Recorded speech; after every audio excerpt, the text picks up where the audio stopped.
कौन है वहां पे? कौन है वहां पे?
कौन है यहाँ पे?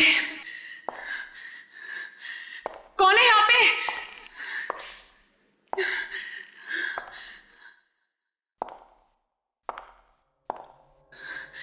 कौन है?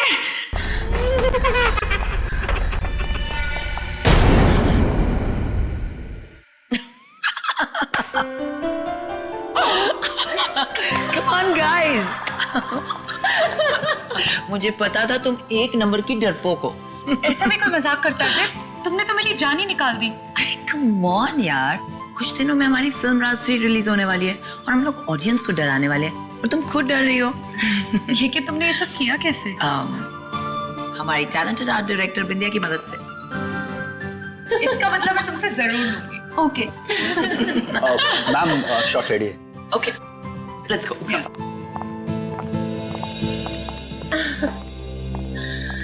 नेहा, तुमने नेक्स्ट सीन की प्रॉपर्टीज लाई? नहीं मैम, क्यों? मुझे वहाँ डर लगता है अकेले जाने में, क्योंकि वहाँ आत्मा है। आत्मा? कम ऑन नेहा, ये आत्मा शात्मा कुछ नहीं होता है, सब कहानियां हैं। ओके फाइन, मैं जाके ले आती हूँ।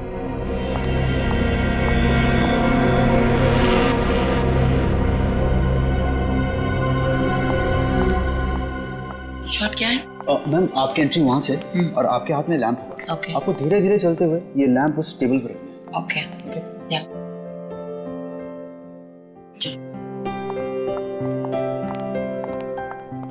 Roll sound. 34/1 take 1. Action.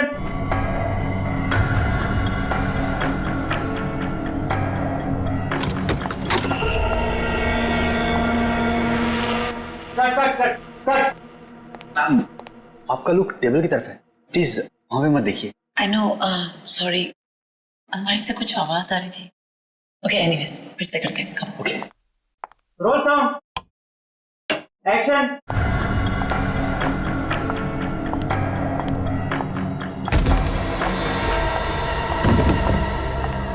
बिंदिया, Cut. समझ गई। तुम ईशा से मिलके मुझे डराने की कोशिश कर रही हो। बिंदिया, तुम्हें क्या लगता है तुम बिपाशा को डरा लोगी? कम ऑन बिंदिया, बहुत ओवर एक्टिंग हो गई। Get up. बिंदिया, बिंदिया, पानी लेके आओ। बिंदिया, मैम उठिए मैम। बिंदिया, मैम बिंदिया, बिंदिया, एम्बुलेंस बुलाओ जल्दी, जाओ प्लीज। इसकी तो पल्स भी नहीं चल रही। She's dead. मैम को वहाँ अकेले नहीं जाना चाहिए था। ये जरूर सी आत्मा का काम है। आत्मा? हाँ मैम, मैंने उस आत्मा को अपनी आंखों से देखा है। मेरा फोन दो। ना एसीपी,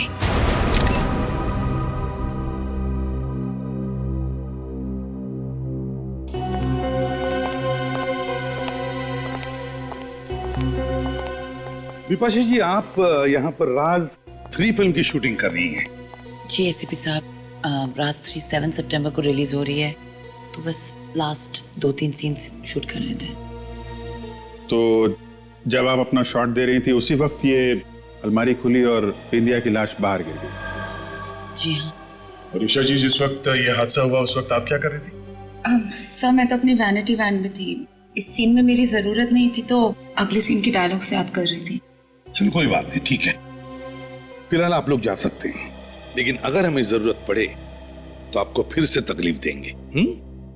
तकलीफ की कोई बात नहीं है, आप लोग तो सीआईडी वाले हैं, real life heroes. We happy to help. Thank you very much. Thank you.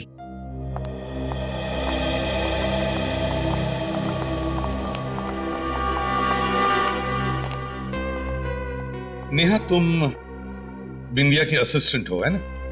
Ji sir, और ये खून उसी आत्मा ने किया है जो इस हवेली में भटकती रहती है। देखो नेहा, कोई आत्मा वात्मा नहीं होती, सब झूठ है ये, समझिए? नहीं सर, आप चाहे माने या ना माने, आत्मा है। तुमने देखा है आत्मा को? जी हाँ, मैंने अपनी आंखों से देखा है। मैं वो भयानक नजारा कभी नहीं भूल सकती। ओह गॉड, इतना सारा सामान, कहाँ ढूंढूं उस मूर्ति को मैं?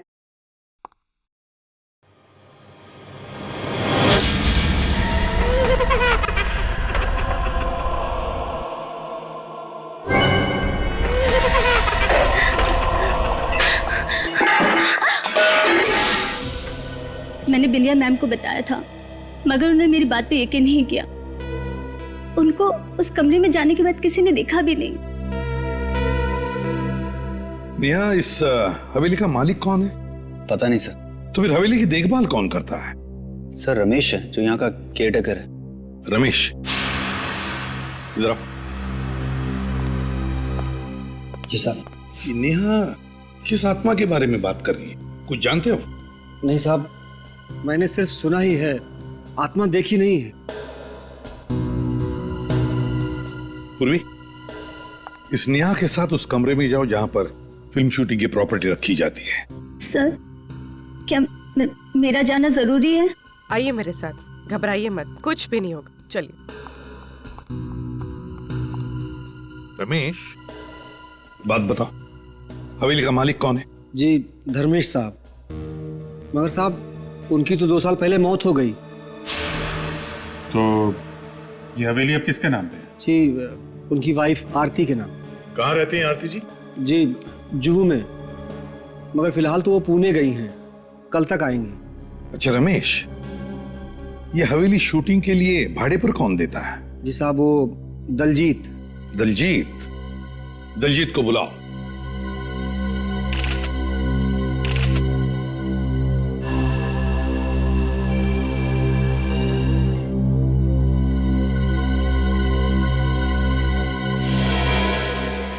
दया, इसकी आंखें देखिए। हाँ सर, जिस तरह से आंखें लाल हुई है, ऐसा लगता है कि इसकी मौत दम घुटने से हुई है। हाँ, और सर इसके सिर के पिछले हिस्से पे भी चोट लगी, स्वेलिंग है।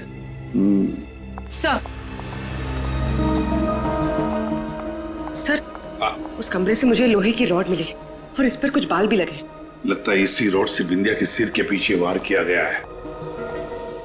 नेहा, बात बताओ, क्या बिंदिया की किसी के साथ कोई दुश्मनी थी, कोई झगड़ा वगड़ा था? नहीं सर, बिंदिया मैम तो बहुत अच्छी थी, उनकी किसी से कोई दुश्मनी नहीं थी। तो फिर किसी ने इनका खून क्यों किया? कोई तो वजह होगी ना? सर, मैं आपसे कह रही हूँ ना, बिंदिया मैम का खून इसलिए हुआ है क्योंकि वो उस भूतिया कमरे में गई थी जहाँ वो क्या रट लगा रखी है? आत्मा आत्मा आत्मा, दूसरा कोई जवाब नहीं है तुम्हारे पास? तो नेहा जी, आप ये बताइए कि आत्मा ने बिंदिया की लाश को अलमारी में क्यों रखा? आत्मा को क्या जरूरत थी लाश को छुपाने की? सर, वो क्या? सर, मुझे तो लगता है किसी अंदर वाले का ही हाथ है इस खून में। इन सारे लोगों के सामने लाश को यहाँ अलमारी में लाके रख दिया, किसी ने देखा कैसे नहीं? वही तो, यानी तुमने कहा। सर,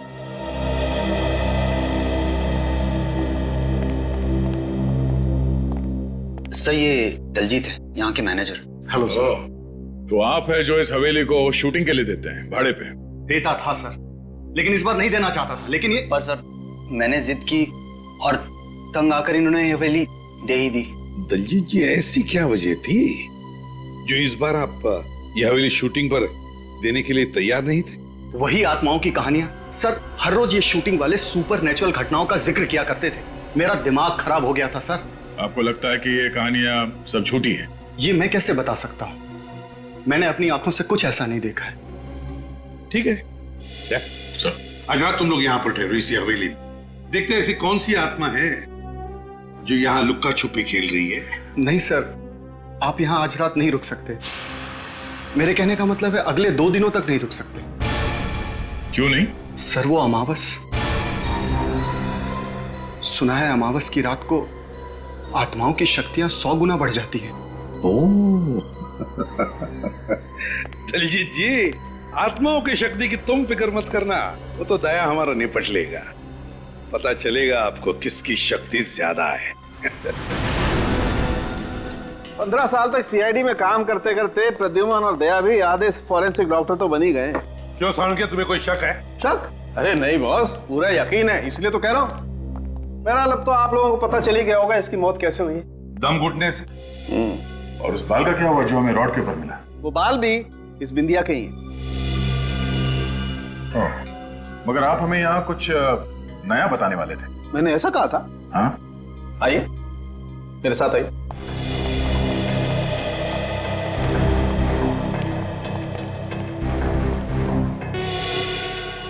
ये देखिए बॉस,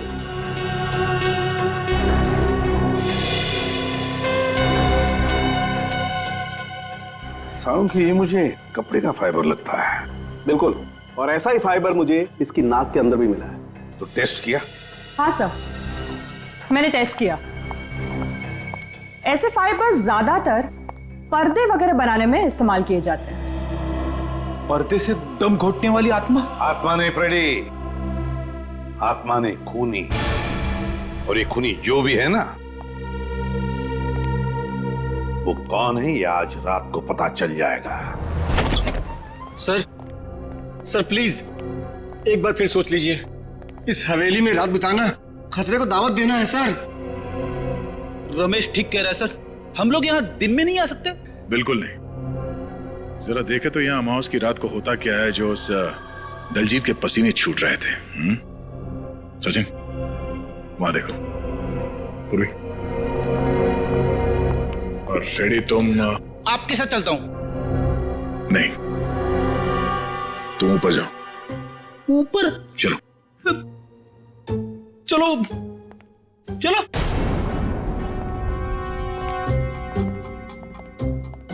मैंने सुना है आत्माएं इंसानों को खा जाती है। ऐसी बात मत करो सर, ऐसी बात मत करो।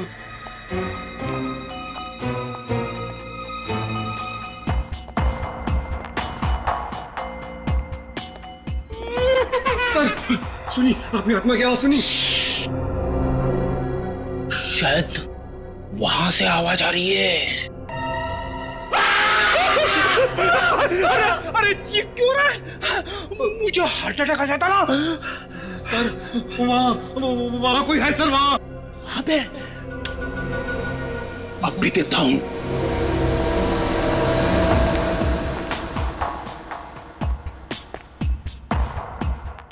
कहाँ है? कुछ भी तो नहीं है। आगे देखते, चलो। आप जाओ सर, मैं नहीं जाऊंगा। डरपोक कहीं का। नहीं देखता हूं।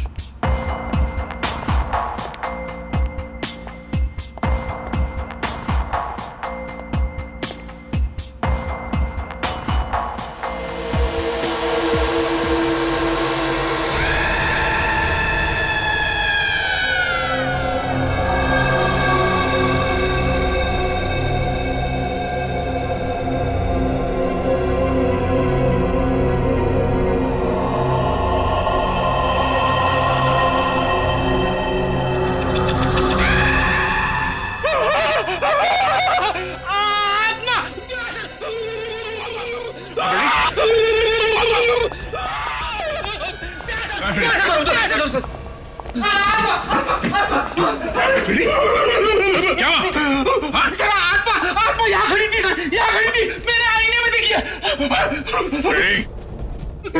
मेरे सामने कभी आत्मा की बात मत करना, समझे? लगता है फ्रेडी ने यहाँ किसी लड़की को देखा इस आईने में। देखा सर, घर के अंदर भी अमावस्या। फ्रेडी चुप। ये रमेश, रमेश क्या हुआ? हाँ? रमेश, लगता किसी ने हमला किया सर पे। फ्रेडी, पूर्वी, इसे हॉस्पिटल लेके जाओ। सचिन, चलो ढूंढते उसे।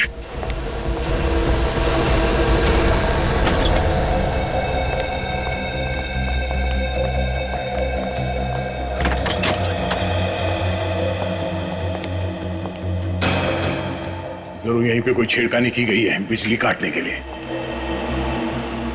ये देखिए सर, ये इलेक्ट्रिक की वायर काटी गई है। इलेक्ट्रिक का वायर काटा गया।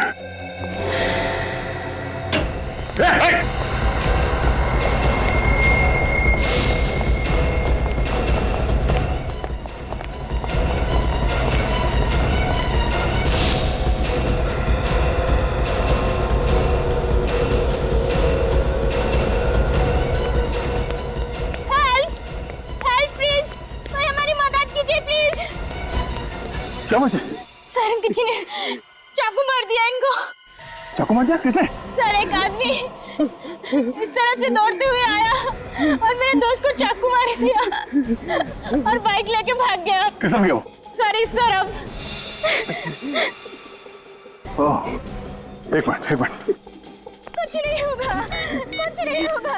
पहले हवेली की बिजली काट दी, फिर रमेश पे हमला। अब ये बच के जाएगा कहाँ? हेलो एम्बुलेंस, आप लोग अपनी आंखें खुली रखो। वो बाइक हवा में गायब तो नहीं हो सकती ना? हाँ, कहीं ना कहीं तो मिलेगी।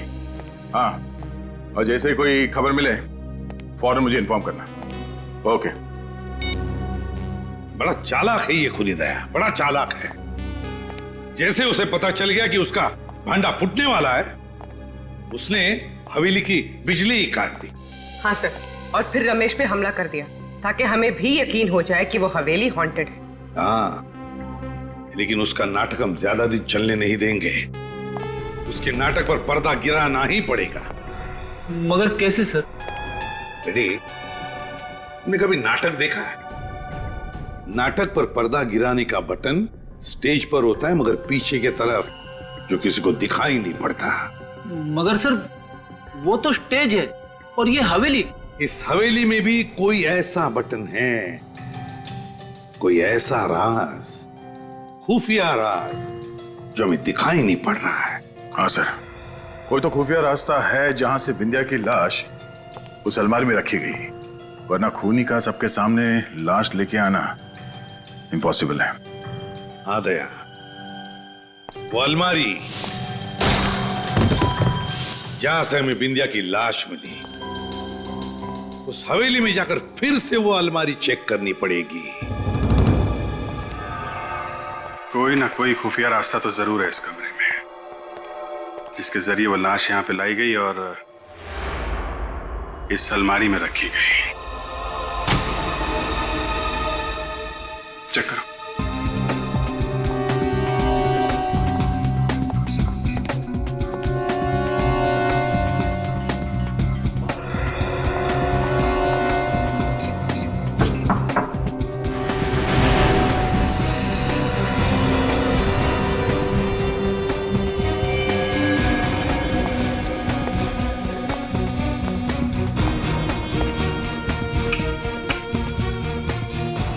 ये देखा तुम लोगों ने? सर ये तो रेगुलेटर है। हाँ, मगर जिस शादी में दूल्हा दुल्हन ना हो, वहां बारातियों का क्या काम? मतलब सर, ऊपर देखो, ऊपर पंखा ही नहीं है और यहाँ रेगुलेटर।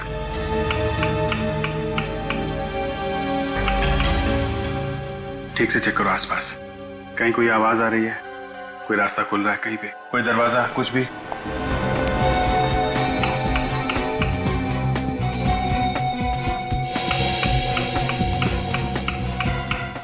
सर, कहीं कुछ भी नहीं हो रहा। नहीं हो रहा?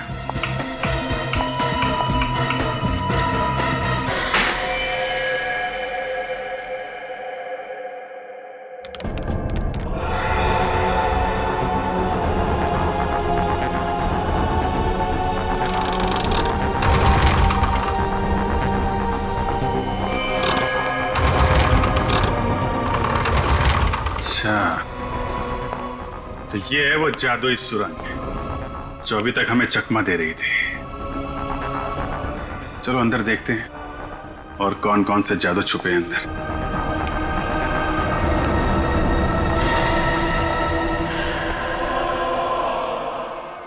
सर हाँ निखिल, ये देखिए सर,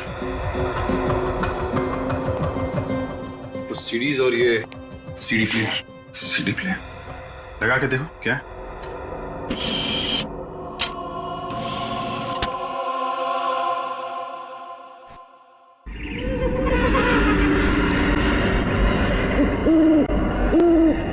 ये है आत्मा की आवाज। इसी आवाज से लोगों को डरा रहा था वो। एक जैसी दो पेंटिंग, एक असली और एक नकली। नकली पेंटिंग बनाई जा रही है यहाँ पे। सर ये देखिए, दो मूर्तियां बिल्कुल एक जैसी। तो ये चल रहा है यहाँ पे, ओरिजिनल मूर्तियां और पेंटिंग्स की नकल तैयार की जा रही है। सर सर ये देखिए सर, यहाँ जरूर किसी की हाथापाई हुई है। और ये कपड़ा, शायद इसी कपड़े से बिंदिया का दम घोटा गया था।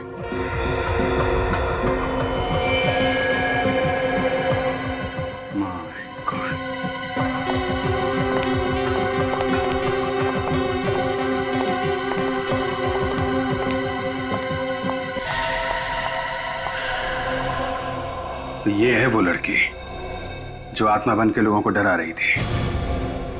सर ये तो मर चुकी है। लेकिन सर इसका खून किसने किया होगा? सर कहीं इस सब के पीछे दलजीत का हाथ तो नहीं? दलजीत ही है, तभी तो अमावस का बहाना बना रहा था ताकि 2 दिनों में ये सारा माल ठिकाने लगा सके। श्रेया, बॉडी को फॉरेंसिक लैब भिजवा। पता लगाओ उस दलजीत का, उसका मोबाइल ट्रैक करो, उसके कॉल्स की डिटेल्स निकालो, पता करो किन किन लोगों ने उसे फोन किया था और आखिरी बार उसने किससे बात की थी। चेक करो। हाँ सोलंकी, क्या चल रहा है? क्या बताऊं यार क्या चल रहा है। इतना मेकअप थोपा गया इसके चेहरे पर कि इसका मेकअप निकालते निकालते मेरे पसीने निकल गए। ये देखो, ये लड़की जरूर किसी थिएटर ग्रुप या फिल्म यूनिट से जुड़ी होगी सर, इसलिए ऐसा मेकअप करके आत्मा का रोल कर रही थी लोगों को डराने के लिए। हाँ फ्रेडी, एक काम करो, शहर में जितने भी फिल्म प्रोडक्शन यूनिट्स और कास्टिंग एजेंसीज है, वहां जाकर के इस लड़की का फोटो दिखाओ, शायद पता चल जाएगा ये है कौन। Yes sir.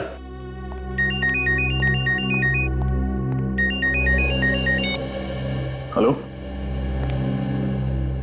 कहां पे? New western transport company. ठीक है, थैंक यू सर। हाँ, दलजीत ने अपना फोन ऑफ करने से पहले आखिरी call new western transport company को किया था। न्यू वेस्टर्न ट्रांसपोर्ट कंपनी, जरूर इस कंपनी से ट्रक या टेम्पो बुक किया होगा पुरानी पेंटिंग और मूर्तियां ट्रांसपोर्ट करने के लिए। विनीत, इस न्यू वेस्टर्न ट्रांसपोर्ट कंपनी में जाकर पूछताछ करो, देखो क्या पता चलता है। हम लोग सीआईडी से हैं, तुमसे कुछ सवाल पूछने हैं हमें। सीआईडी से? मैं तो बड़ा ही ईमानदार आदमी हूँ सर। तो ईमानदारी से ही जवाब देना। तुम्हारा नाम क्या है? सूरज। मिस्टर सूरज, ये बताइए डीके मेंशन में आपने कोई ट्रक भेजा था? डीके मेंशन वो पीतल की फैक्ट्री के पास वाला? हाँ, उसी की बात कर रहे हैं। हाँ भेजा तो था, मगर बात क्या है? वो सब छोड़ो, ये बताओ कि ये ट्रक किसने बुक किया था? सुंदर ने किया था। सुंदर या दलजीत? दलजीत, ये नाम तो मैं पहली बार सुन रहा हूँ। किस नंबर से फोन आया था? जी वो लैंडलाइन पे आया था, इसलिए नंबर तो मुझे मालूम नहीं है। कौन से ड्राइवर को भेजा था तुमने? विमल। ये विमल कहाँ है? ट्रक लेकर वापस आ गया? नहीं, अभी तक तो नहीं आया। वापस नहीं आया? विमल को फोन करके अभी पूछो कहाँ है वो, जल्दी। विमल फोन रखता ही नहीं है। उस ट्रक का नंबर बताओ हमें। जी PQR 4784Z। 4784Z। एक काम करो, जैसे ही वो ट्रक वापस आ जाए फौरन CID को इन्फॉर्म करना। ओके जी।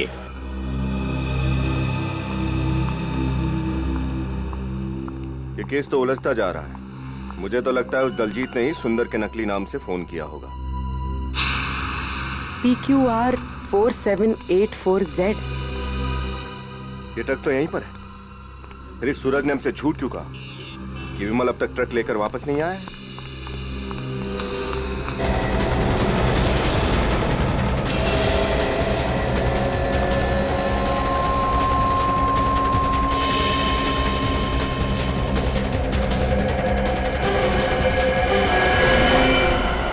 CID से झूठ बोल के तूने अच्छा नहीं किया।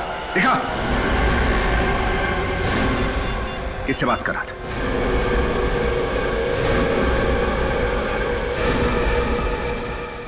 वो फोन उठा नहीं रहा।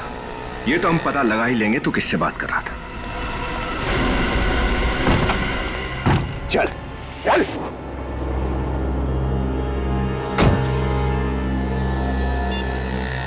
हाँ डॉक्टर साहब। क्या रमेश को होश आ गया? ठीक है, हम अभी हॉस्पिटल पहुंचते हैं। भूखा मर जाऊंगा साहब, मगर उस हवेली में कभी काम नहीं करूंगा। वो आत्मा तो मुझको मार ही डालती।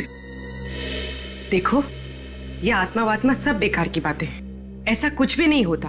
तुम पे हमला किसी इंसान ने किया है, किसी आत्मा ने नहीं। और हमें ये पता लगाना है कि वो इंसान कौन है। अच्छा एक बात बताओ, इस लड़की को पहचानते हो? नहीं साहब। अच्छा ये बताओ कि उन फिल्म वालों के सिवाय और कोई भी था जो वहां अक्सर आता जाता हो? हाँ साहब, एक आदमी आता था साहब, वो घर जमीन वगैरह बिकवाने के लिए एजेंट होते हैं ना। Real estate agent? हाँ वही। ये आदमी अकेला आता था या कोई और भी आता था इसके साथ? एक लड़की के साथ आता था साहब, अलग अलग पार्टियों को घर दिखाने के लिए। मुझे लगा हवेली बेचने की बात चल रही है शायद। नाम क्या था इस ब्रोकर का? जी जयेश। जयेश। इसका कोई नंबर या एड्रेस है तुम्हारे पास? विनीत, उस न्यू वेस्टर्न ट्रांसपोर्ट कंपनी के मालिक ने क्या बताया तुम्हें? कुछ नहीं बताया सर। कुछ नहीं? उसे सच्चाई का पता ही नहीं है। दलजीत ने किसी और नाम से ट्रक बुक किया था। कुछ और पता चला? नहीं सर, वो तो पैसों के लालच में इतना अंधा हो गया कि उसे अपने ऑफिस के बाहर खड़ा हुआ ट्रक भी नहीं दिखाई दिया। उसे यह भी नहीं मालूम कि उसके ट्रक में क्या सामान ले जाया गया था। उस ट्रक वाले से पता नहीं चला तो क्या हुआ, हवेली वाले से तो पता चलेगा, उस एस्टेट एजेंट जयेश से। सर, हाँ, उस आत्मा वाली लड़की का पता चल गया सर। इतनी जल्दी पता चल गया? अरे वाह, वेरी गुड फ्रेडी। बताओ क्या पता चला? सर, एक कास्टिंग एजेंसी में जाके उसकी फोटो दिखाई। कुछ लोगों ने तो मुझे रोल भी ऑफर कर दिया। मर गए। अच्छा हाँ, वो रोल के बारे में बाद में देखते हैं। पहले ये बताओ उस लड़की के बारे में क्या पता चला? सर, स्वीटी नाम की एक छोटी मोटी एक्ट्रेस थी, 1-2 सीन वाले रोल में काम करती थी। इससे पहले वो जूनियर आर्टिस्ट थी सर। स्वीटी, पता लगाना पड़ेगा इस स्वीटी को किसने कहा था आत्मा का रोल करने के लिए। सर। हाँ सही है जयेश, वही ब्रोकर जो हवेली बिकवाने के लिए ग्राहक लेकर आ रहा था। जयेश, तो बताओ जयेश। क्या बताऊं साहब, मैं तो परेशान हो गया हूं उस हवेली से। कस्टमर ला के थक गया हूं, पर हवेली बिकी ही नहीं रही। जयेश, तुम्हारे साथ एक लड़की भी आती थी ना हवेली दिखाने के लिए? कहीं आप मिताली की बात तो नहीं कर रहे साहब? हाँ शायद वही होगी। कौन है ये मिताली? हवेली के मालिक थे धर्मेश जी। 2 साल पहले उनकी मौत हो गई। मिताली उन्हीं की बेटी है। ये हवेली बिक क्यों नहीं रही है? उन अफवाहों की वजह से कि हवेली में आत्माओं का डेरा है। कौन फैला रहा है ये अफवाह? पता नहीं साहब, एक बार तो डील पक्की हो चुकी थी, एडवांस भी मिल गया था, मगर क्या? मगर वो दलजीत है ना, उसने बेवकूफी कर दी। पार्टी से जाकर कह दिया कि हवेली में वास्तु दोष है। मुझे तो इतना गुस्सा आया, मन किया कि उसकी गर्दन मरोड़ के रख दूं। दलजीत, जैसे मिताली कहाँ मिल सकती है हमें? अपने घर में साहब, अपनी माँ आरती के साथ। हेलो। हाँ, great, thank you sir. Mobile company वालों का फोन था। ट्रांसपोर्ट कंपनी वाले ने जब दलजीत को फोन किया तब वो LM जंक्शन के एरिया पे था। तब दलजीत एलएम जंक्शन पे था। LM junction. जी हम एलएम जंक्शन से तकरीबन 3 किलोमीटर की दूरी पर। क्या? Okay, thank you sir. उस ट्रांसपोर्ट कंपनी वाले ने दलजीत को इसी एरिया में फोन किया था। इस एरिया में तो आगे सिर्फ एक ही घर है, बाकी सब तो सुनसान है।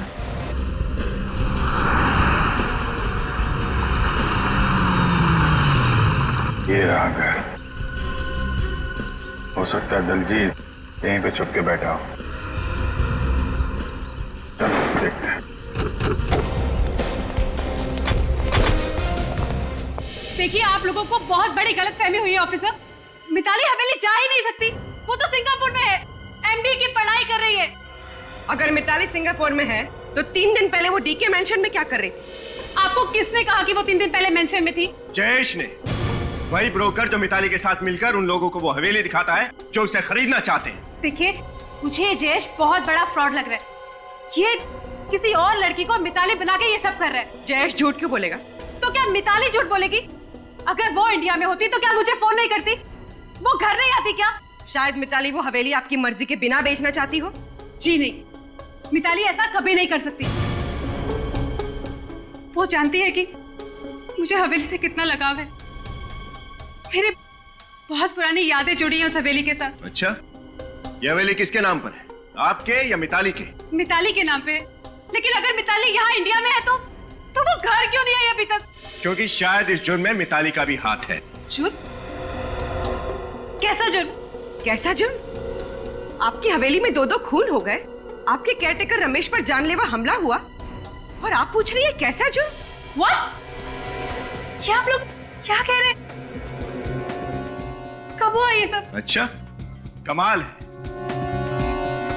दलजीत ने आपको कुछ बताया नहीं? हाँ, मैं पूना गई भी थी, आज ही सुबह आई हूँ। इसे पहचानती हैं आप? जी नहीं, मैंने इसे पहले कभी नहीं देखा।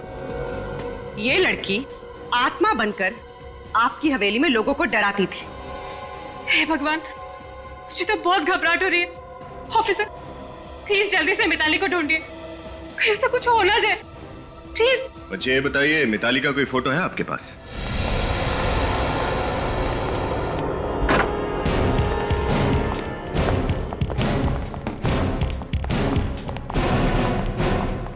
लगता है दलजीत 9 तो 11 हो गया। घर चेक करो। सर।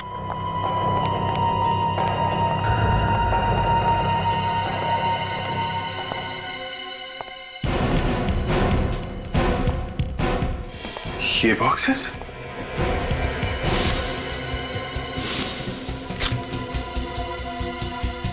सर, ये बॉक्सेस तो बिल्कुल वैसे ही बॉक्सेस हैं जो हमें हवेली के खुफिया कमरे में मिले थे। इसका मतलब वहां से नकली पेंटिंग और नकली मूर्तियां यहां लाई जाती हैं।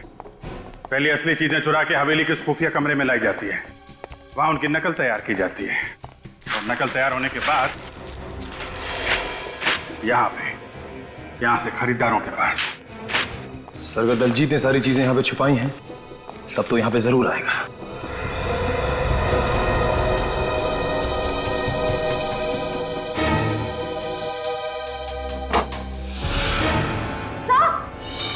आश्रया,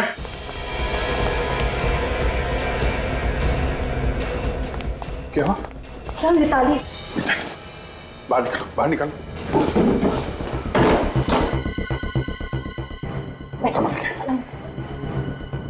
मिताली, मिताली आंखें खोलो। मिताली, मिताली, मिताली, मिताली, मिताली आंखें खोलो। मिताली,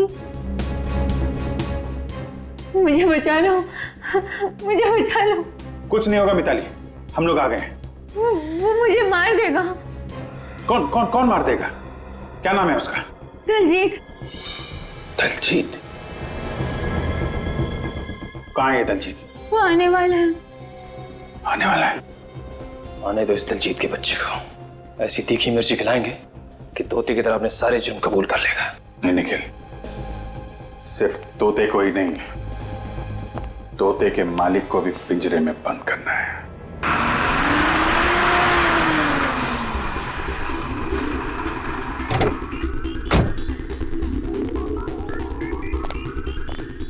चलो जल्दी आओ, जल्दी आओ मेरे साथ।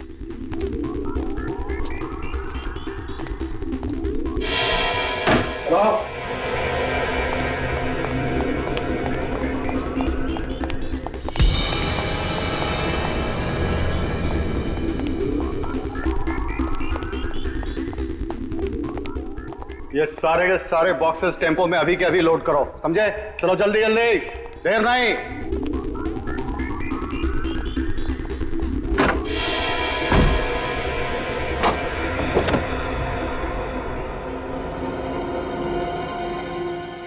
चल तुझे बाहर खुली हवा की सैर कराता हूँ। चल चल चल चल चल आजा चल चल आजा, सीधे तरीके से खड़ी हो जा, समझे?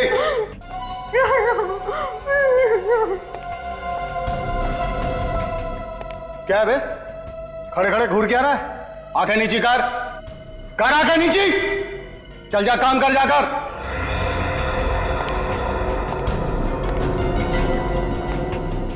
कहां चली गई? अरे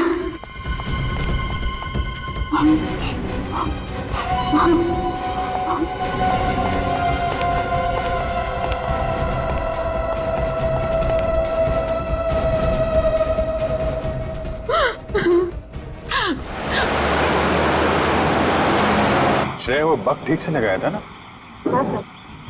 फिर आवाज क्यों नहीं आ रही है? कहीं उसको बग के बारे में पता तो नहीं चल गया? एक बार ये फ्रीक्वेंसी फिर से चेक कर लो।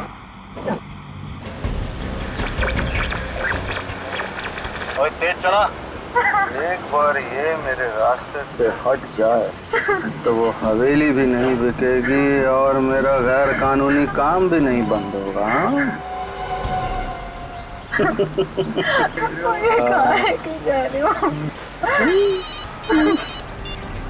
हेलो, हाँ जी, मैं मिताली को लेकर धर्म कांटा वाली पुरानी फैक्ट्री में पहुंच रहा हूँ जी, वहीं मिलते हैं।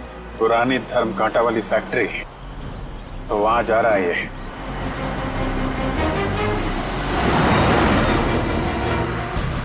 मजा आ रहा है खुली हवा में सैर करने में? हाँ?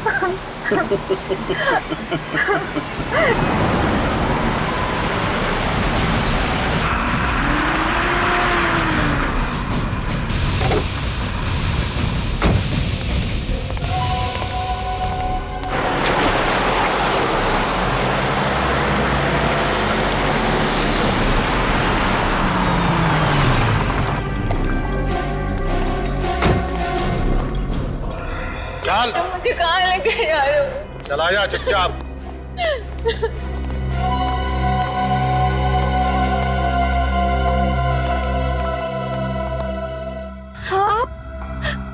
आप यहाँ? बहुत खुश हुई ना तुम इन्हें यहाँ देखकर? मैं चाहता हूँ ये शुभ कार्य आप अपने हाथों से करें और अपनी लाडली बेटी को गोली मारें। आप एक माँ हो के मुझे मारना चाहती हैं? अब क्या करें, कलयुग की सौतेली माँ ना कुछ ऐसी ही होती है।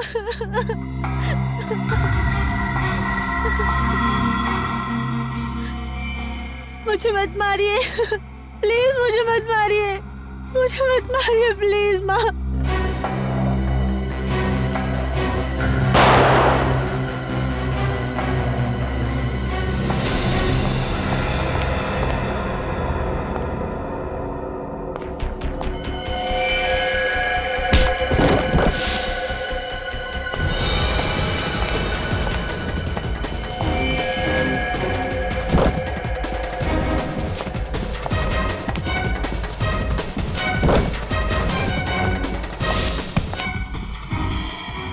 पागल औरत, तूने मुझे क्यों गोली मारी? दिमाग खराब हो गया तेरा? तेरी फुदकने की कुछ ज्यादा ही आदत थी। आज मिताली को मारकर कल मुझे भी रास्ते से हटा देता और जायदाद का मालिक बन जाता। ऐसा मैं होने नहीं देती, इसलिए टाटा।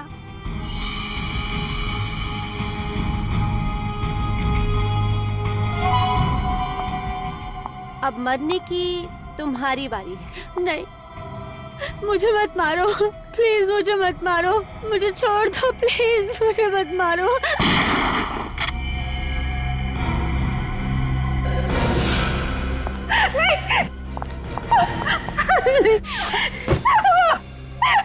देखिए, मुझे माफ कर दीजिए, मुझे माफ कर दीजिए प्लीज। पैसे के लालच से मुझे अंधा कर दिया था। ऐसा भी क्या लालच जिसने तुम्हें इतना अंधा कर दिया कि माँ बेटी के रिश्ते की मर्यादा ही भूल गई? मैंने जो कुछ किया उसके लिए मैं बहुत शर्मिंदा हूँ। मैंने ये अफवाह फैलाई थी कि उस हवेली में आत्मा है, ताकि कोई भी उस हवेली के आसपास ना भटके और हम मूर्तियों का गैर कानूनी काम बिना किसी अड़चन के कर पाए। और जब मिताली ने हवेली बेचने की ठान ली तो तुमने दलजीत से कह के उसे किडनैप करवा लिया ताकि उसे भी रास्ते से हटा सको। हाँ, मैं हर उस इंसान को खत्म कर देना चाहती थी जो मेरे रास्ते का रोड़ा बनता। वो बिंदिया ने वो खुफिया रूम देख लिया था, इसलिए मैंने उसे मार दिया। और वो जूनियर आर्टिस्ट जो आत्मा बनके लोगों को डराती थी, मुझे ब्लैकमेल कर रही थी, इसलिए मैंने उसका भी काम तमाम कर दिया। सर, ये तो अपने गुनाहों की दास्तान ऐसे बता रही है जैसे इसे कोई बहुत बड़ा मेडल मिलने वाला हो।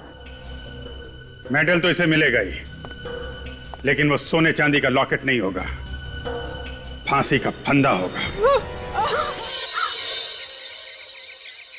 सजावट में सबसे अच्छे फूल लगाना, पूरी हवेली महकनी चाहिए, किसी भी चीज की कोई कमी नहीं होनी चाहिए।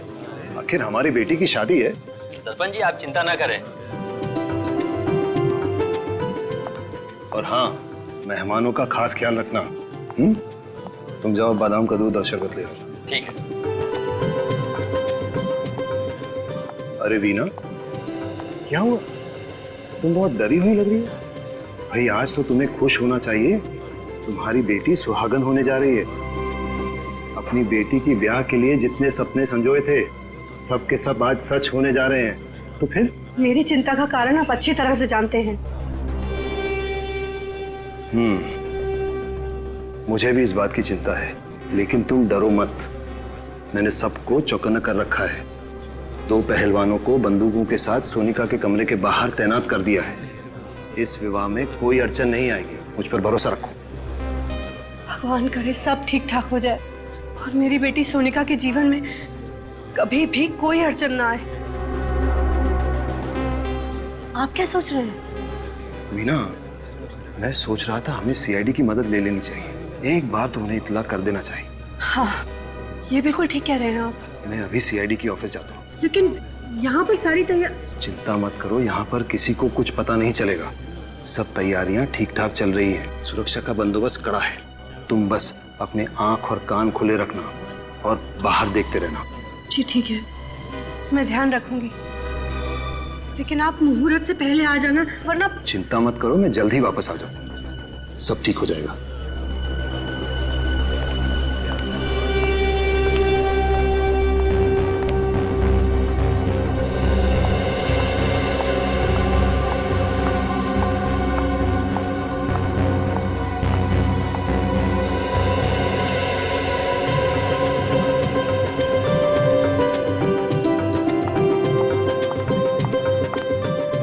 भगवान, ये टोकरी कौन यहाँ छोड़ गया है?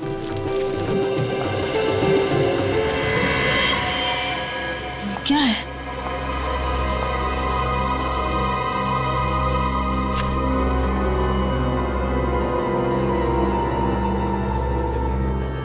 ये खून?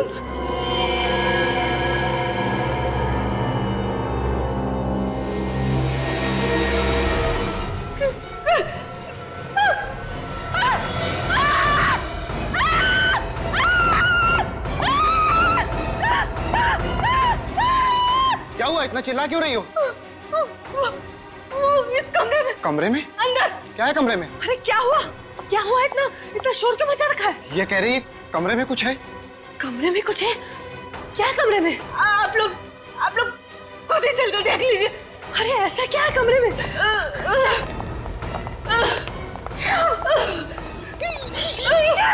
ये खून कैसा? हाँ? किसका खून है? बिस्तर के पीछे। बिस्तर के पीछे? बिस्तर के पीछे क्या? ये भगवान! ये कैसा? हाँ? ये यहाँ कैसे है? क्या हुआ मालकिन? आप लोगों के होते हुए ये कैसे हो गया? हाँ? कैसे हो गया? मालकिन, हम तो अपनी जगह पर थे, हमें नहीं पता ये सब कैसे हुआ। एक मिनट। अगर आप लोग अपनी जगह छोड़कर आए तो फिर हे भगवान! हे भगवान, हटाओ, हटो मेरे रास्ते से, हटाओ। सर ये देखिए, उसकी बैंक की डिटेल्स और बाकी सारे फोटोग्राफ्स। ये देखो।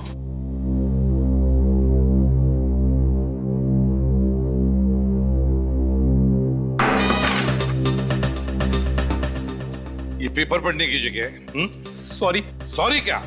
चेहरा लटका क्यों है तुम्हारा? क्या हुआ? प्रॉब्लम है? पता नहीं सर, आजकल आदमी का दिमाग किस तरह से चल रहा है, किस हद तक सोच सकता है आदमी, उसकी सोच की तो कोई सीमा ही नहीं है। फ्रेडी, तुम कहना क्या चाह रहे हो? आजकल इस दुनिया में हर देश, हर शहर, हर गली, हर नुक्कड़ पे दहशत है। लोग एक दूसरे के खून के प्यासे होते जा रहे। जातीयवाद के नाम पे दंगे फसाद हो रहे सर। पहले तो आम आदमी आतंकवाद और बम विस्फोट से डरता था, अब तो आम आदमी का सबसे बड़ा दुश्मन बनता जा रहा है सर। पता नहीं किसके दिमाग में कब क्या आ जाए, अचानक उसका दिमाग खराब हो जाता है और 1 मिनट में सैकड़ों लोगों को गोलियों से छलनी कर देता है सर। अगर आदमी किसी और चीज से नहीं मरा ना सर, तो अपनी गंदी सोच की वजह से जरूर मर जाएगा। रेडी, जो तुम कह रहे हो ना, सिर्फ उतना ही नहीं, इस दुनिया में अच्छाइयां भी है, समझे? ये दुनिया अब भी और आज भी उतनी ही खूबसूरत है, समझे? रो मत। हाँ? सर जी, मेरी मदद करो प्लीज। किस तरह की मदद? और आप है कौन? जी, मैं बंगरगढ़ गांव का सरपंच यशवर्धन हूँ। लेकिन किस तरह की मदद चाहिए आपको? दरअसल आज इस वक्त मेरे गांव बंगरगढ़ में मेरी बेटी सोनिका की शादी की तैयारियां चल रही हैं। सरपंच जी, आपकी बेटी की शादी है, ये तो बड़ी खुशी की बात है? तो इसमें हम क्या मदद कर सकते हैं? सर, मैं चाहता हूं कि आप लोग मेरे साथ मेरे गांव बंगरगढ़ आए, ये देखने के लिए कि शादी में सब कुछ ठीक ठाक चल रहा है या नहीं। एक मिनट सरपंच जी, कहीं आप हमसे हिफाजत तो नहीं चाहते? जी देखिए, ये हिफाजत वाला काम हम लोग नहीं करते हैं। जी मैं जानता हूँ, मगर मैंने आप लोगों के बारे में बहुत सुना है, बड़ी उम्मीदें लेके आया हूँ आप लोगों के पास। देखिए यशवर्धन जी, आप समझने की कोशिश कीजिए। अच्छा जी, तो इतना कीजिए कि आप लोग मेरे साथ मेरे गांव आइए, मेरी बेटी सोनिका की शादी में शामिल होइए, खाइए पीजिए, शादी का आनंद लीजिए, बस इतनी विनती है आपसे। सिर्फ यही वजह है, और तो कोई बात नहीं है यशवर्धन जी? जी नहीं।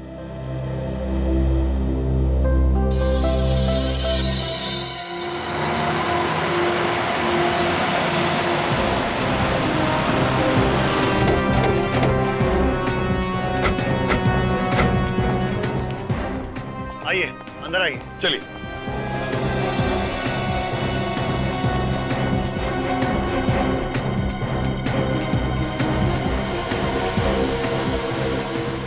अरे सब लोग कहाँ हैं?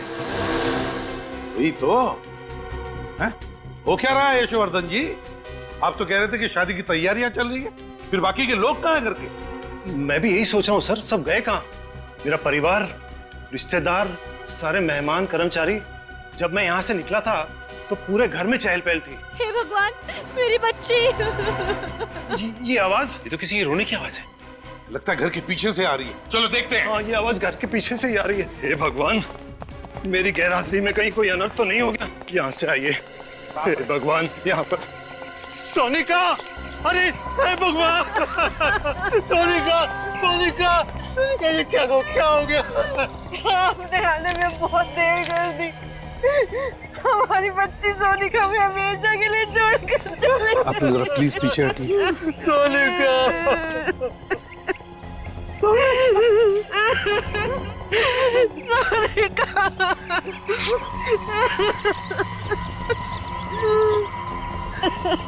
हमारी बच्ची।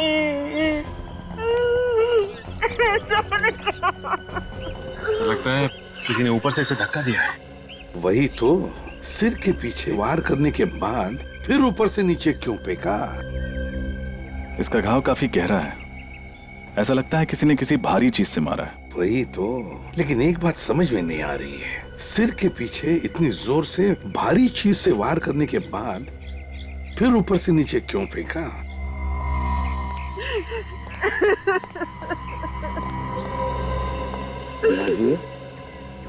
देखिए, मैं समझ सकता हूँ कि ये सही वक्त नहीं है आप लोगों के साथ कुछ बात करने का या सवाल पूछने का, मगर अगर हमें खोनी को पकड़ना है तो आपको थोड़ी सी हिम्मत रखनी पड़ेगी, हमारे सवालों का जवाब देना पड़ेगा। एक बात बताइए, जब यशोवर्धन जी हमें बुलाने आए थे उस वक्त, मतलब यहाँ से हमारे पास आकर फिर हमारे साथ आने के बीच में क्या हुआ था घर में? सब कुछ इतना जल्दी में हो गया कि कुछ पता ही नहीं चला। पहले कमरे में वो खून, उसके बाद वो कटा हुआ हाथ, उसके बाद मैं सोनिका के कमरे में ऊपर गई तो फिर सोनिका, दरवाजा तो खुला है। सोनिका, कमरे में कोई नहीं। सोनिका, कहाँ चली गई मेरी बच्ची? सोनिका, खिड़की की तरफ क्यों जा रहा है खून? सोनिका! यशोवर्धन जी, आपकी गैर हाजिरी में बहुत कुछ हो गया है। अगर मैं घर छोड़कर गया ही नहीं होता तो ये सब कुछ नहीं होता। हम आपका दुख समझ सकते हैं।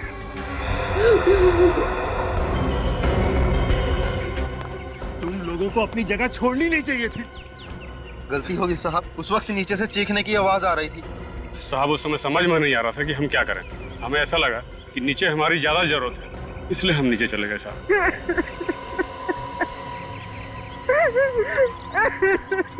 मीना जी, क्या आप हमें वो जगह दिखा सकती है जहाँ पर वो खून और हाथ मिला?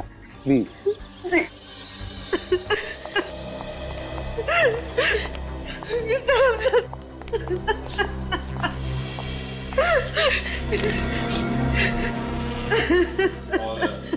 हाथ कहाँ?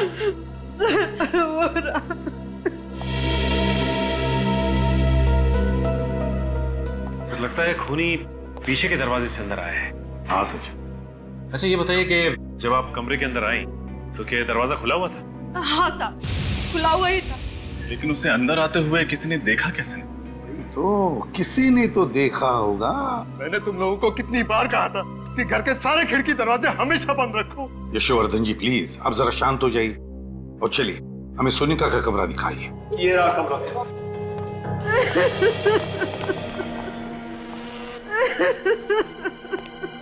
क्या हुआ है यहाँ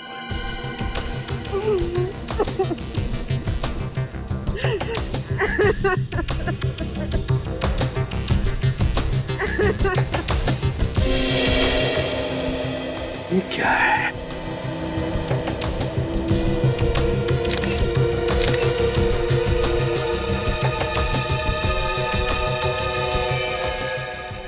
किस कपड़े का टुकड़ा है ये तो मेरी बेटी सोनिका की साड़ी का टुकड़ा है। माय गॉड, सोनिका की साड़ी का टुकड़ा। लगता है खूनी ने सोनिका को यहाँ इस खिड़की में से नीचे फेंक दिया और बेचारी नीचे गिरते वक्त उसकी ये साड़ी उस खिड़की में अटक गई और ये कपड़े का टुकड़ा वहां मिल गया।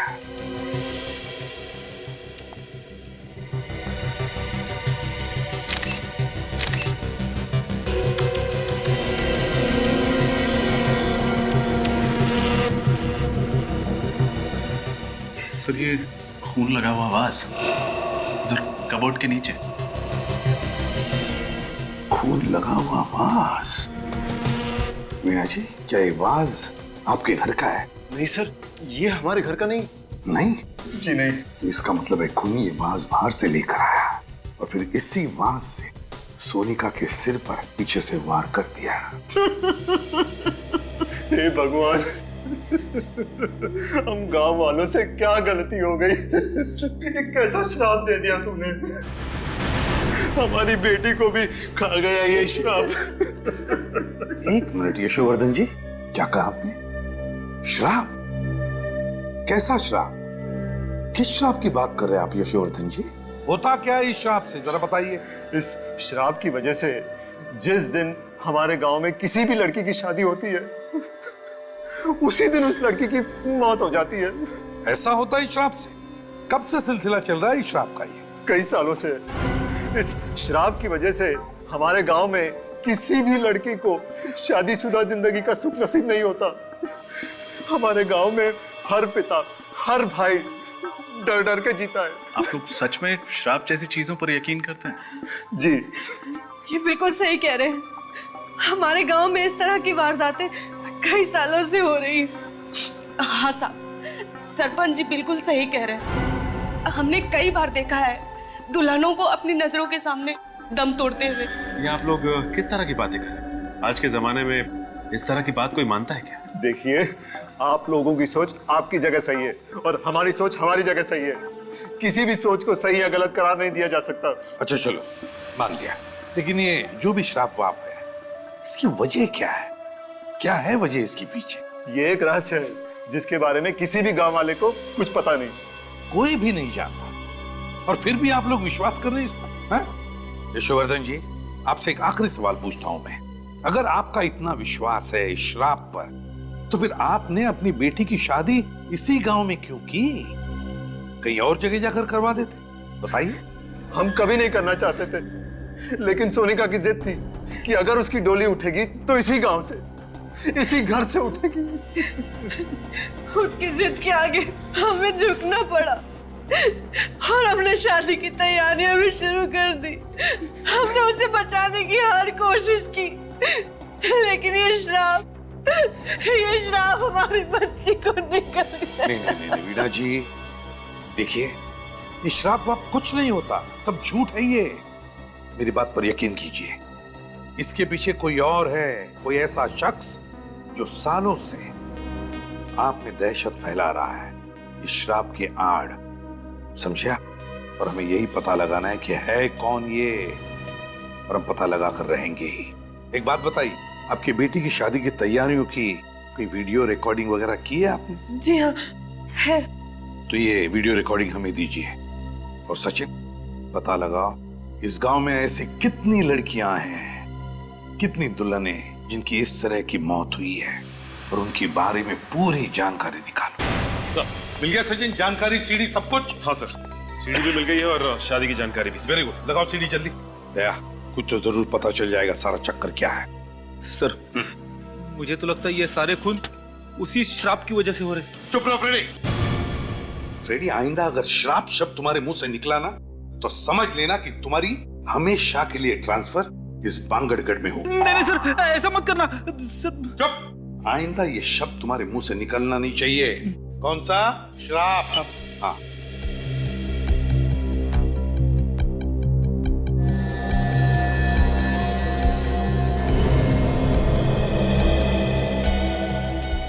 ये देखो, ये नौकरानी बाहर आ गई। गड़बड़ हो गई है, घर के सारे लोग इकट्ठा हो गए। नौकरानी कुछ कह रही है। ये सारे के सारे इस कमरे के अंदर गए। इसी कमरे में वो नकली हाथ और नकली खून मिला था। दोनों पहलवान भी आ गए, चौकीदार ये भी अंदर गए। इसका मतलब है घर के सारे लोग इस कमरे के अंदर हैं। ये कौन है? ये लाल साड़ी वाली औरत? अरे, तो ऊपर जा रही है। सर, यहाँ पे भगदड़ मच गई, बाकी के सारे लोग इस कमरे में गए। ये ऊपर की तरफ जा रही है। ऊपर तो सोनिका का कमरा है सर। हाँ, ऊपर तो सोनिका का कमरा है। देखा फ्रेडी, ये कोई श्राप वाप का चक्कर नहीं, ये इस लाल साड़ी वाली औरत का चक्कर है। दया, कहीं ऐसा तो नहीं कि सोनिका का खून इस लाल साड़ी वाली ने ही किया है? सर, रिवाइंड करना सर। बस प्ले करो सर। जरा इस औरत की चाल को जरा गौर से देखना, कुछ तो गड़बड़ है सर। हाँ दया, चाल तो मर्दाना लगती है। सर, कहीं ऐसा तो नहीं कि कोई आदमी ये साड़ी पहन के अंदर जा रहा है? हो सकता है, और इसी आदमी ने सोनिका का खून किया है। सर, अगर इसी आदमी ने उन बाकी दुल्हनों को मारा है, तो हो सकता है उनकी शादी पर भी ये गया लड़की बन के। बिल्कुल सचिन, सारी जानकारी है ना इसमें? हाँ सर, लेकिन सर शादी की डेकोरेशन करने वाले तो सारे लोग अलग थे, यहाँ तक कि केटरर भी अलग, और तो और शादी में जो मेहमान आए थे वो भी अलग है। एक शादी में जो आया वो दूसरी में नहीं है। अच्छा, पांचों शादियों में सारे के सारे लोग अलग अलग थे, यहाँ तक के मेहमान भी। लेकिन ये क्या, इन पांचों शादियों में एक आदमी कॉमन है। कौन सर? पंडित जी, दया, जगनलाल पंडित। लेकिन सर, सोनिका की मौत तो शादी की रस्में शुरू होने से पहले ही हो गई थी। उस वक्त पंडित जगनलाल तो पहुंचा भी नहीं होगा सर। अगर आने वाले तो थे पंडित जगनलाल, तो कहीं ऐसा तो नहीं कि सोनिका का खून इस पंडित जगनलाल ने ही किया, लाल साड़ी पहनकर हो सकता सर, या तो वो खुद खूनी है या फिर खूनी के साथ मिला हुआ है। इस पंडित जगनलाल को मिलना ही पड़ेगा।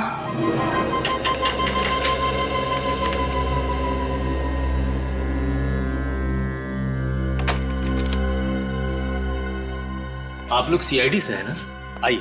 अरे वाह, बड़ी जल्दी पहचान लिया आप। हाँ वो तो है, छोटा सा गांव है ना, मगर सीआईडी वाले हमारे द्वार। कहिए क्या समस्या है? सब कुछ कुशल मंगल तो है ना? पंडित जी, अगर सब कुछ कुशल मंगल होता तो हम लोग यहाँ पे नहीं आते। वैसे आप तो जानते ही होंगे ना कि आपके ही गांव की एक लड़की सोनिका, उसका खून हो गया। हाँ मैं जानता हूँ, बहुत बुरा हुआ। सोनिका बिटिया को मैं बहुत अच्छी तरह से जानता था, मैं ही उसकी शादी करवाने वाला था। ये हम जानते हैं पंडित जी। आप ये बता सकते हैं कि सोनिका का खून किसने किया होगा? देखिए श्रीमान, हम पंडित हैं, हमारा काम रिश्ते जुड़वाना और शादियां करवाना है, बाकी किसी चीज से हमारा कोई संबंध नहीं है। फिर तो पंडित जी आप ये भी नहीं जानते होंगे कि अब तक आपके गांव में जितनी भी दुल्हनों की हत्या हुई है वो किसने की? नहीं श्रीमान, उन लड़कियों का भी खून किसने किया और क्यों किया इस बारे में मुझे कुछ पता नहीं है। ये सारी बातें मेरी समझ से परे है। लेकिन पंडित जी, हमारी समझ में कुछ कुछ आ गया है। फिलहाल अभी हम लोग जा रहे हैं, लेकिन आपको परेशान करने दोबारा आएंगे। जी जरूर। अब बर्दाश्त नहीं हो रहा है, बहुत हो गया, अब मुझे बात करनी पड़ेगी। हेलो, बात करिए उससे मेरी। हाँ हाँ उसी से। देखो सीआईडी वाले आए थे मेरे घर पर, पूछताछ कर रहे थे। देखो बर्दाश्त नहीं होता मुझसे। हाँ ठीक है, मैं मिलने आ रहा हूं तुमसे, पर आखिरी बार। इधर ही आ रहा है।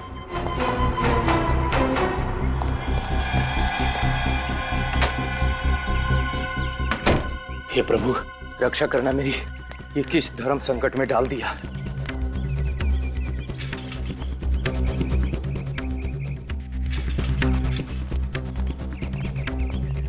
आज तो उसे मुझे बताना ही पड़ेगा। एक पंडित के घर में सीआईडी, और इस सालों की कमाई इज्जत खाक में मिल जाएगी। समझ जा पंडित, मैं तो उससे मिलना ही नहीं चाहता हूँ। आज दूध का दूध, पानी का पानी हो ही जाएगा। आज उससे मैं कह ही दूंगा कि तुम्हारे पाप के किसी भी भागीदार बनने वाला नहीं हूं मैं।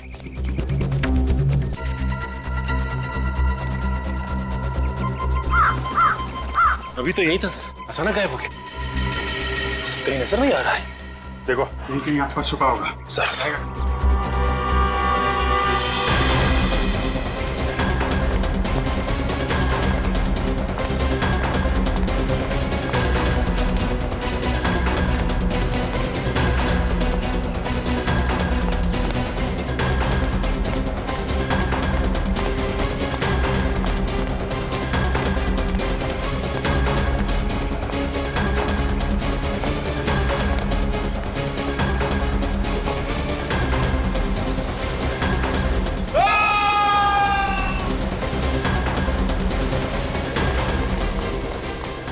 कहीं जगनलाल की आवाज तो नहीं थी?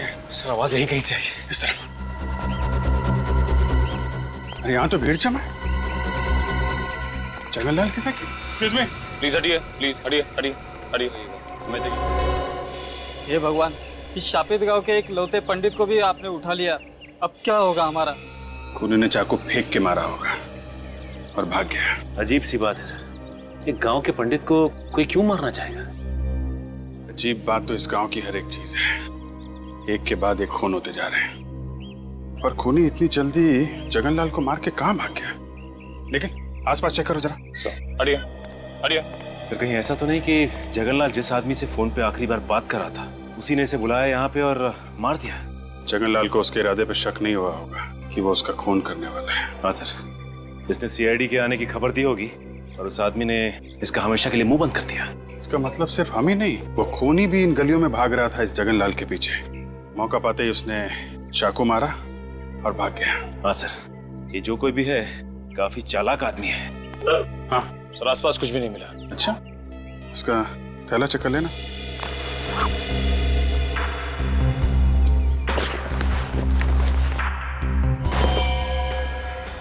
मोबाइल चेक करो, आखिरी कॉल किसको किया था? सर आखिरी नंबर तो कोई लैंडलाइन नंबर है। लैंडलाइन लगा ना? रिंग तो बज रही है सर। सर घंटी यहाँ भी बज रही है कहीं पे। कट करना, फिर से लगा।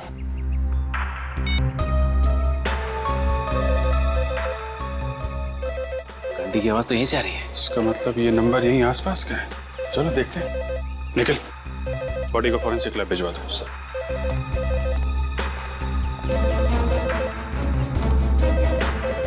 आवाज यहीं से आ रही है।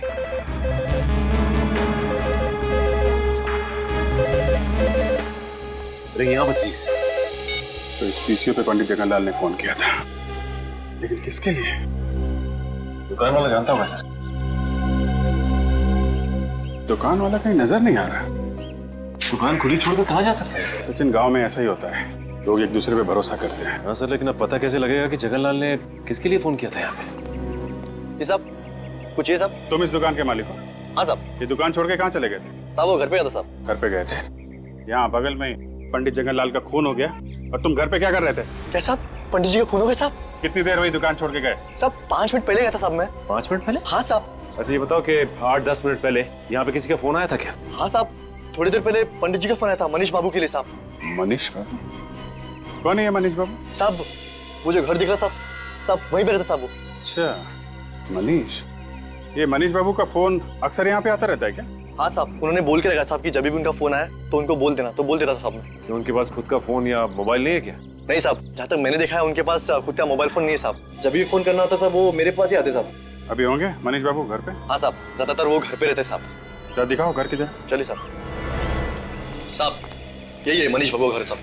यहाँ पे तो ताला लगा हुआ है। जगनलाल का खून करके फरार हो गया। ये आदमी हाथ कैसे लगेगा सर? एक काम करते हैं, घर की तलाशी लेते हैं। खोलो ताला।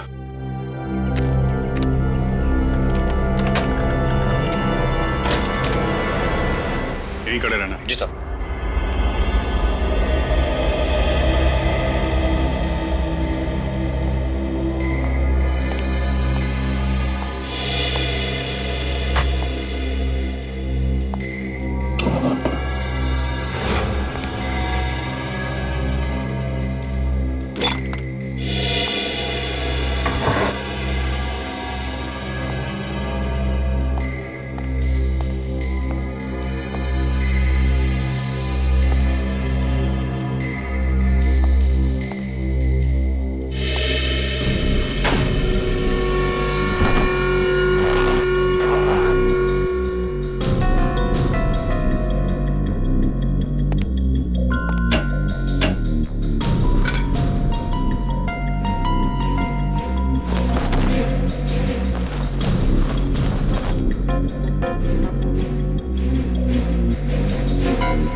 सचिन, सो ये देखिए, ये साड़ी। ये साड़ी? ये तो वही साड़ी है ना जो सोनिका के कातिल ने पहनी थी। हाँ सर, और हमने फुटेज में ये भी देखा था कि एक आदमी इस साड़ी को पहन के सोनिका के कमरे में घुस रहा था। इसका मतलब मनीष ने सोनिका का खून किया है। उसने पंडित जगनलाल का भी खून किया है। कहीं ऐसा तो नहीं थी इस गांव में जितनी दुल्हनों की हत्याएं हुई हैं, इन सब के पीछे ये मनीष ही है। एक काम करो, देखो और कुछ मिलता है क्या।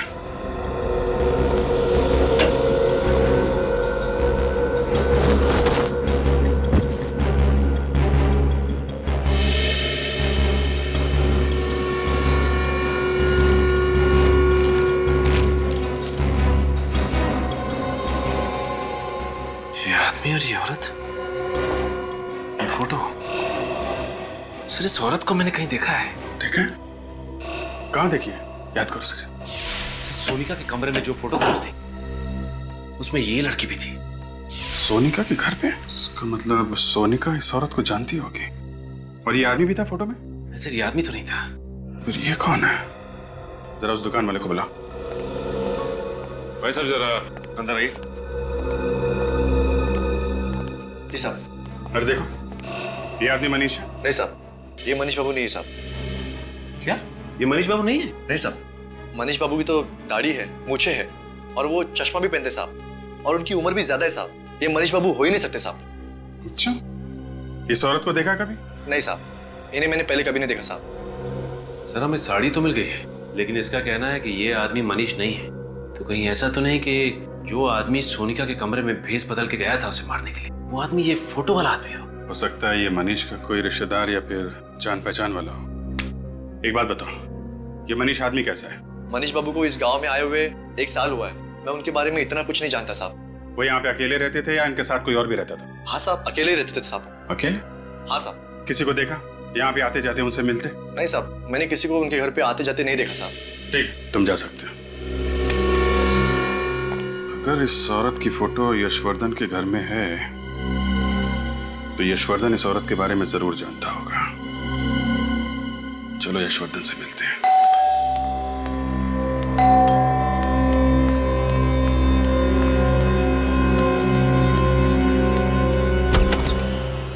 आप लोग आइए,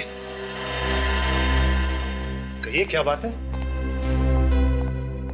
हर्षवर्धन जी, आपसे कुछ पूछना है। जी कहिए। कि इस औरत को पहचानते हैं? ये फोटो आपको कहां से मिली? ये बहुत लंबी कहानी है। जानते हैं आप इसे? जी, इसे कैसे भूल सकता हूं मैं। इसी की वजह से तो हमारे खानदान की इतनी बदनामी हुई। नाक कटवा दी थी इसने हमारी बिरादरी में, किसी को मुंह दिखाने लायक नहीं छोड़ा था। ऐसा क्या किया इन्होंने? और है कौन ये? ये मेरी चचेरी बहन थी, शिवानी। चचेरी बहन? जी हाँ, अब जिंदा नहीं है। मार डाला मैंने इसे। आपने मार दिया इसे? जी हाँ।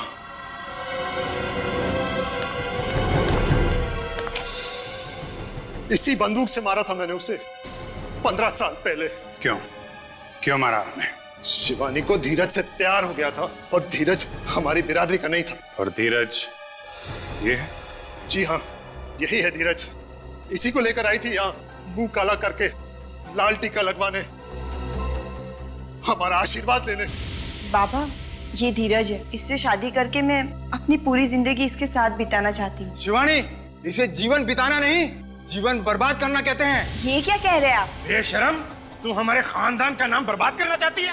बाबा, आप कैसे सोच सकते हैं कि मैं ऐसा कोई कदम उठा सकती हूँ? बाबा, धीरज बहुत अच्छा लड़का है, आपको भी बहुत पसंद आएगा। बाबा, मैं तेरी हिम्मत कैसी हुई ऐसी बात करने की?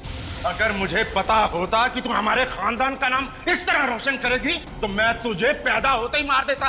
बाबा, आप मुझसे ऐसे कैसे बात कर सकते? मैंने कभी सोचा भी नहीं था कि आप मुझसे इतनी घिनौनी बात करेंगे। तू मुझे समझाने की बात कर रही है? अरे समझना तो तुझे चाहिए बाबरी। हमारे खानदान में, हमारी जाति में, हमारी बिरादरी में बाहर के किसी लड़के से ना किसी ने शादी की है और ना कोई कर पाएगा। भैया, भैया आप कुछ समझाइए ना बाबा को। शिवानी, तुमने जो कुछ किया गलत किया। भैया, आप भी? हाँ, ये भी। हम सब तेरे खिलाफ हैं। 100 बंदे हो चुके, आप 100 बंदे हो चुके। आपके अहंकार और अंधविश्वास ने आपको अंधा कर दिया है। बाबा, धीरज दूसरी बिरादरी का हुआ तो क्या हुआ? वो अच्छा इंसान नहीं हो सकता। बाबा, मैं आपसे विनती करती, हमें अपना आशीर्वाद दे दीजिए, हमें अपना आशीर्वाद दे दीजिए। कभी नहीं, जब तक मैं सलामत हूँ कभी नहीं। लेकिन बाबा, वो शिवानी, इनके सामने अपने आंसू बहाने से कोई फायदा नहीं। चलो। बाबा, धीरज वो शिवानी, इनको अगर हमारी बात नहीं मानी तो ना सही, इनके आशीर्वाद के बिना हम अपनी नई जिंदगी शुरू करेंगे, अपना नया घर बसाएंगे। चलो। लेकिन कहीं नहीं जाओगे तुम। देखिए, आप लोग हमारा कुछ नहीं बिगाड़ सकते। शिवानी अब बालिग है। चलो शिवानी। बस, मैं कहता हूं चलो। अब बहुत हो चुका। यशवर्धन, बंदूक लेकर आओ। ये क्या कर रहे हैं आप? यश नहीं, शिवानी आपकी बहन है। छोड़ो मुझे।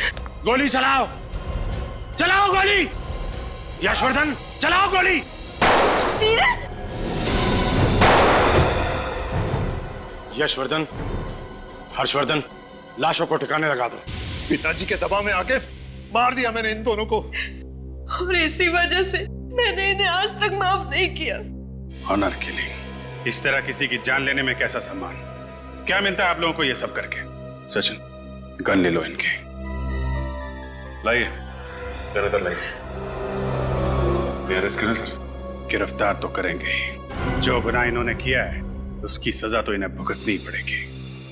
सचिन, इस धीरज की फोटो मनीष के घर में है, कुछ समझे? हाँ सर, इसका मतलब मनीष और धीरज एक दूसरे को अच्छी तरह से जानते थे, दोस्त थे एक दूसरे के, और धीरज की जान का बदला लेने के लिए मनीष ने इनकी बेटी सोनिया को मार दिया। जल्द से जल्द इस मनीष को ढूंढना होगा।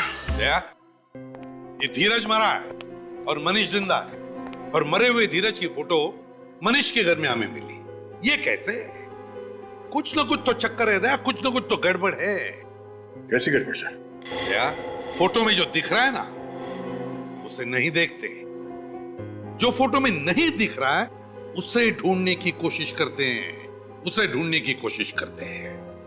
क्या मतलब सर? मतलब अभी पता चल जाएगा रजत, अभी पता चल जाएगा। फ्रेडी, स्केच आर्टिस्ट को लेकर आओ, और सचिन बांगड़गढ़ के पीसीओ वाले को लेकर आओ, उस पीसीओ वाले को जिसके पीसीओ पर मनीष को फोन आया करते थे।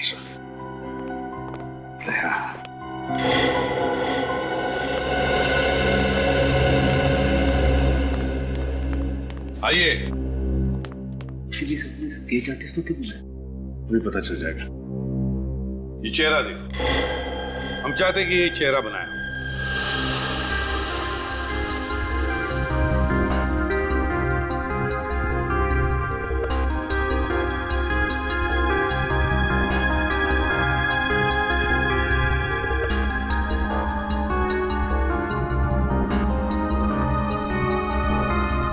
वाह, बढ़िया है। एक काम करो, अब इस चेहरे पर मोटी सी मूछें और दाढ़ी भी बनाओ। हैं? एक मिनट मत बनाइए, ये चेहरा ऐसे ही रहने दीजिए।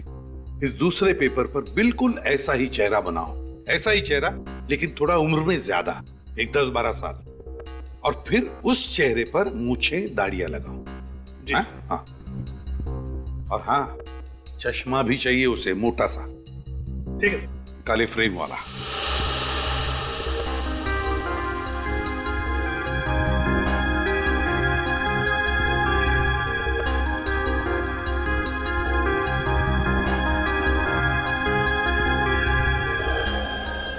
देखा दया, मेरा शक सही निकला।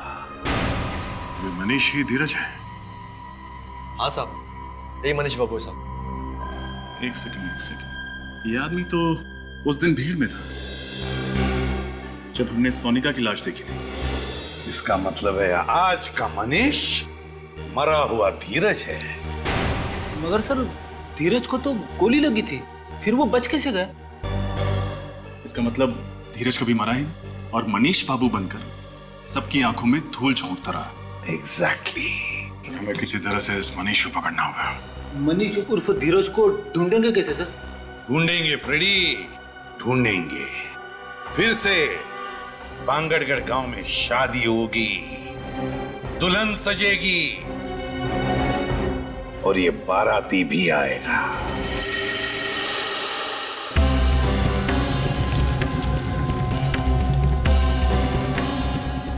रजत तैयार रहना, वो आएगा।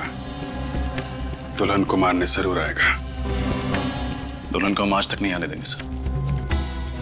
आप फिक्र मत कीजिए, उसके आगमन के लिए हम पूरी तरह तैयार हैं।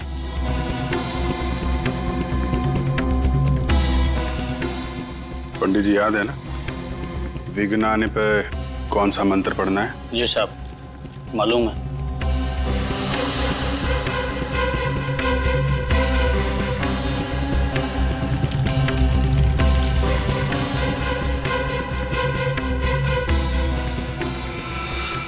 अरे, ये बिजली को क्या हुआ? खूनी आ चुका है। रजत, तैयार है ना? ये बिजली नहीं, कुछ और ही है। सही कहा तुमने, हमारे गांव के दुल्हनों पर किसी तरह का श्राप लगा है। ये बिजली उस श्राप की वजह से ही गई है। हाँ, ये श्राप कहीं हमें भी ना ले डूबे। हाँ, यहाँ से भाग जाने में हमारी समझदारी है। हमें शादी में आना ही नहीं चाहिए था। चलो यहाँ से। हाँ चलो। एक्सक्यूज मी, एक मिनट। कहाँ जा रहे हैं आप लोग? कोई भी कहीं नहीं जाएगा, बाहर नहीं जाएगा कोई भी। आप लोग यहीं रुकिए प्लीज, कहीं मत जाइए। देखिए, हमें जाने दीजिए, हम लोग मरना नहीं चाहते। कुछ नहीं होगा, हम लोग यहाँ पर है ना। आप लोग प्लीज, कोई बाहर नहीं जाएगा, यहीं रुकिए। साहब, अभी तक वो नजर नहीं आया। तुम घबराओ मत, मैं देख के आता हूँ क्या हुआ है। रुकिए प्लीज।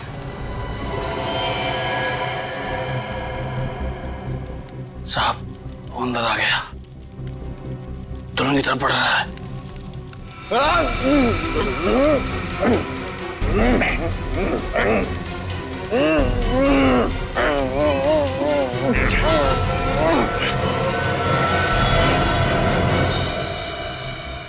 अरे, तुम दुल्हन नहीं हो?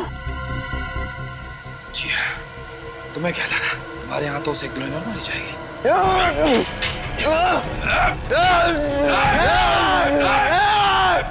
आगे मत आना, जला दूंगा, जला दूंगा, जला दूंगा, सबको जला दूंगा, जला दूंगा, जला दूंगा, मैं जला दूंगा, मैं जला दूंगा, जला दूंगा, मैं जला दूंगा। मशाल लेके कहाँ भाग रहा है? ओलंपिक खत्म हो गया, रुक जा। मैं जला, कहाँ जा रहा है? जला, मैं हाँ अपने आप को जला दूंगा, जला दूंगा, जला दूंगा। अपने आप को जला लेगा? मैं अपने आप को जला सकता हूँ। मनीष और धीरज, जिसने गांव की इतनी मासूम दुल्हनों को मौत के घाट उतारा है, सोनिका का और पंडित जगनलाल का खून क्या ऐसा अपराधी, क्या लगता है रजत अपने आप को जला पाएगा? नहीं सर, इसकी शक्ल देख के तो नहीं लगता। क्या बात कर रहे हो? आप लोगों को मेरी बातों पर यकीन नहीं आ रहा है? मैं खुद को जला सकता हूँ। अच्छा ठीक है, जला ले। देखो निकल गई सारी हवा। मैं अपने आप को पूरी तरह से जला दूंगा, सर से पांव तक जला दूंगा। नहीं सर, मुझे नहीं लगता ये अपने आप को जला सकता। देखिए माथे पे तो पसीना आ चुका है। और इसके पैर भी कांप रहे हैं। जलाओ, जलाओ, जलाओ तुझे, हैं? जलाओ।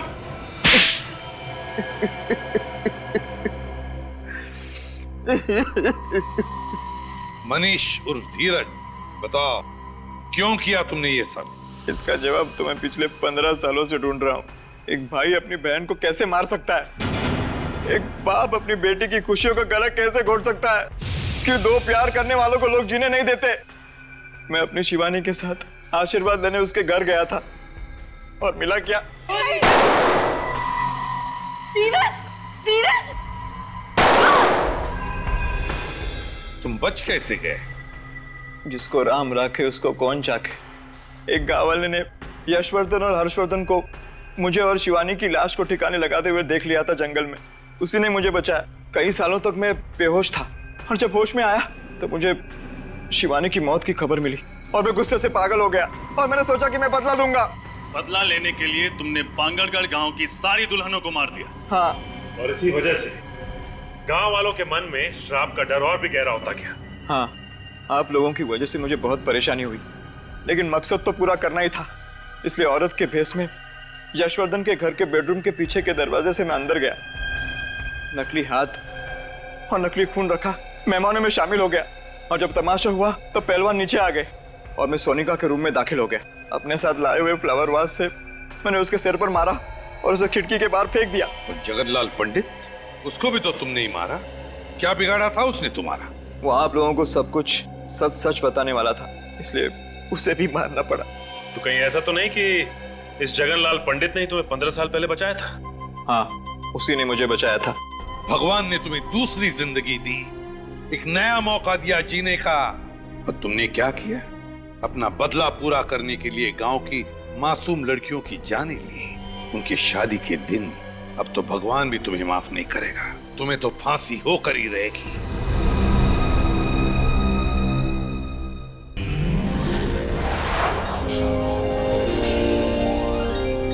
CID के और भी मजेदार और सस्पेंस से जुड़े एपिसोड्स को देखने के लिए हमारे चैनल को सब्सक्राइब करें और बेल आइकॉन दबाना ना भूलें।